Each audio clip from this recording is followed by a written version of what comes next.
Welcome back to our reading of Treasure Island. Today we are on Chapter 5, The Last of the Blind Man.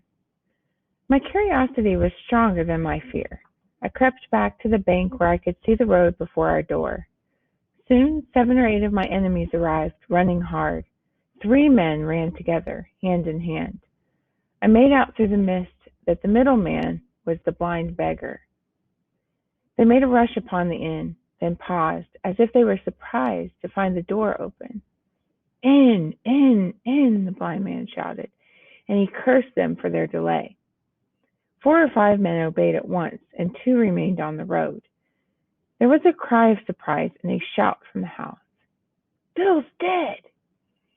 Search him, you shirking lubbers, and the rest of you get the chest, the blind man cried. I could hear their feet rattling up our stairs. The window of the captain's room was thrown open with a slam and a jingle of broken glass. A man leaned out into the moonlight and addressed the blind beggar below. Pew! He cried.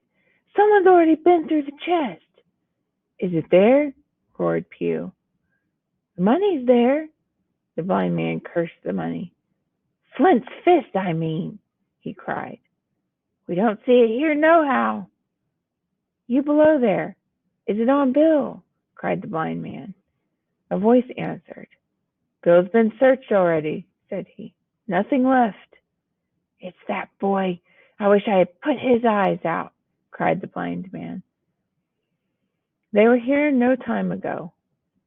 Scatter, lads, and find him. Clear the house out, ordered Pew, striking his stick on the ground. Now, guys, remember that Jim and his mother are hiding under the bridge. They're within earshot, but they can't see what the men are doing. There was a great to-do through all our old inn. Furniture was thrown over, doors kicked in. The men came out again and declared that they were nowhere to be found, or that we were nowhere to be found. Just then, a whistle was clearly audible through the night. This time, twice repeated. It was a signal from the hillside, and from its effect on the buccaneers, a signal to warn them of approaching danger. There's Dirk again, said one. Twice. We'll have to budge, mates. So meaning they're going to have to move. They can't be far, cried Pew. Scatter and look for them, dogs. Oh, if I had eyes. 2 men began to look, but with half an eye to danger all the time, while the rest stood in the road, uncertain what to do. You have your hands on thousands, you fools, and you hang a leg? You'd be as rich as kings if you could find it, and you stand there skulking. No one dared face Bill but me, a blind man, and I'm to lose my chance for you? If you had the pluck of a weevil and a biscuit, you would catch them still. Hang it, Pew. We've got the doubloons, grumbled one, so the money. They might have hid the blessed thing, said another. Take the coins, Pew, and don't stand there squalling. Pew's anger rose so high that he struck at them right and left in his blindness. They in turn cursed the blind man, threatened him in horrid terms, and tried in vain to catch his stick and take it from him. So guys, we've just learned that the blind man is Pew. That's his name, Pew. This quarrel saved us, for while it was raging, another sound came from the top of the hill, galloping horses. A pistol shot came from the hedge, and that was plainly the last signal for danger. The buccaneers ran in every direction, one seaward along the cove, one slant across the hill, and so on, so that in half a minute only Pew remained. They had deserted him, but he tapped up and down the road in a frenzy, calling for his comrades. Finally, he took a wrong turn and ran a few steps past me, crying, Johnny, Black Dog, Dirk, don't leave me, old Pew, mates. Don't leave old Pew. Just then 4 or 5 riders swept at full gallop down the slope.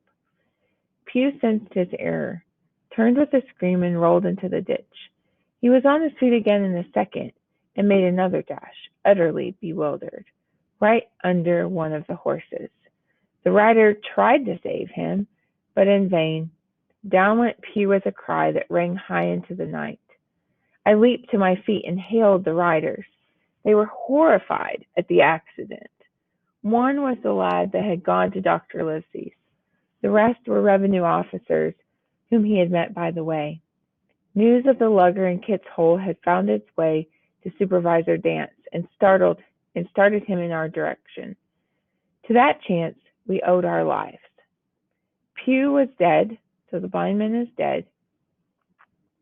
We carried my mother up to the hamlet, and a little cold water and salts brought her back again. So those were smelling salts that they would kind of go like this under the nose, and it would make a fainted person wake up. In the meantime, the supervisor rode on to Kit's Hole. By the time he got there, the lugger was underway, though still close in.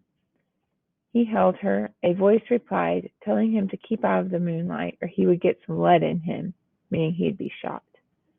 At the same time, a bullet whistled by, and soon after the lugger disappeared. I went back with him to the Admiral Benbow, and you cannot imagine a house in such a state of smash. I could see at once that we were ruined, for the house has been destroyed. They got the money, you say, said Mr. Dance. Well, Hawkins, what were they after? I believe I have the thing in my pocket, I replied. I should like to get it to Dr. Livesey. I will ride there myself and report to him, said Mr. Dance. Pew's dead? Not that I regret it, but people will make it out against an officer of His Majesty. If you like, Hawkins, I'll take you. We walked back to the hamlet where the horses were, and I told my mother of my purpose. Soon we struck out at a bouncing trot on the road to Dr. Livesey's house. We're going to leave off there because chapter 6 is the captain's papers, and chapter 6 is the last chapter of this part 1 of the book.